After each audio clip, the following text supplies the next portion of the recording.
তীব্র গরমে ক্লাস চলাকালীন নড়াইলে সাঁতার শিক্ষার্থী ও একজন শিক্ষক অসুস্থ হয়ে পড়েছেন। এ বিষয়ে বিস্তারিত জানাতে এই মুহূর্তে লোহাগড়া পাইলট স্কুলের সামনে আছেন সহকর্মী সজীব রহমান। সরাসরি যাচ্ছি তার কাছে। তীব্র গরমে যে জনজীবন অতিষ্ঠ হয়ে পড়েছে, কাঠফাটা রোদে যে নড়াইলের যে 41 থেকে 43 ডিগ্রি তাপমাত্রার মধ্যেও কিন্তু দ্বিতীয় দিনের শিক্ষা কার্যক্রম কিন্তু অব্যাহত ছিল। এই লোহাগড়া উপজেলার ইতনা ইউনিয়ন যে মাধ্যমিক বিদ্যালয় এবং কলেজটি আছে, এখানে কিন্তু বিদ্যালয়ের পাঠদান চলাকালীন 6 জন শিক্ষার্থী দুপুরের দিকে অজ্ঞান হয়ে পড়ে এবং অজ্ঞান হওয়ার সাথে সাথে কিন্তু তারা শিক্ষক মিলনায়তনে নিয়ে শিক্ষার্থীদের কিন্তু প্রাথমিক চিকিৎসা দেওয়া হয় এবং তখন তাদের যে সেবা শুশ্রূষার পরও তাদের জ্ঞান না ফেরাতে পার্শ্ববর্তী যে কমিউনিটি ক্লিনিক আছে সেখান থেকে ডাক্তার কিন্তু তাদের চিকিৎসা সেবা 1 ঘন্টা ব্যাপী চিকিৎসা সেবা দিয়ে কিন্তু তাদের সুস্থ করেন।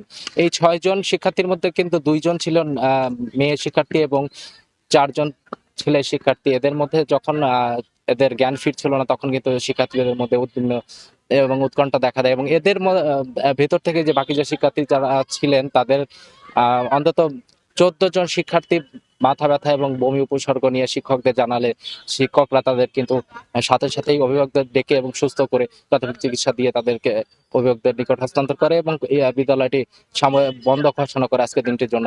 এবং পরবর্তীতে কিন্তু আমরা আরো জানতে পারি যে একই উপজেলার যে লোহাগড়া উপজেলাটি আছে, এখানে কাশীপুর এসি মাধ্যমিক বিদ্যালয়ের 3 জন শিক্ষার্থী অসুস্থ হয়ে পড়ে এবং এই গরমের কারণে। এবং পার্শ্ববর্তী যে আরেকটি আছে এম কে মিতালি মাধ্যমিক বিদ্যালয়ে, যেখানে 4 জন শিক্ষার্থী সহ কিন্তু একজন সহকারী শিক্ষক অসুস্থ হয়ে পড়ে।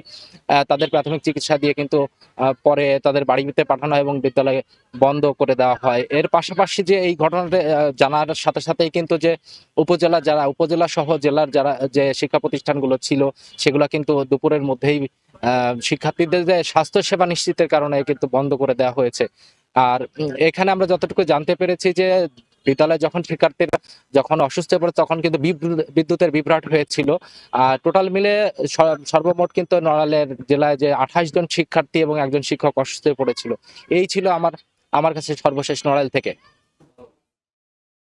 গরমে শিক্ষক ও শিক্ষার্থীর অসুস্থ হবার সবশেষ খবর জানতে সরাসরি ছিলাম নড়াইলের লোহাগড়া পাইলট স্কুলে।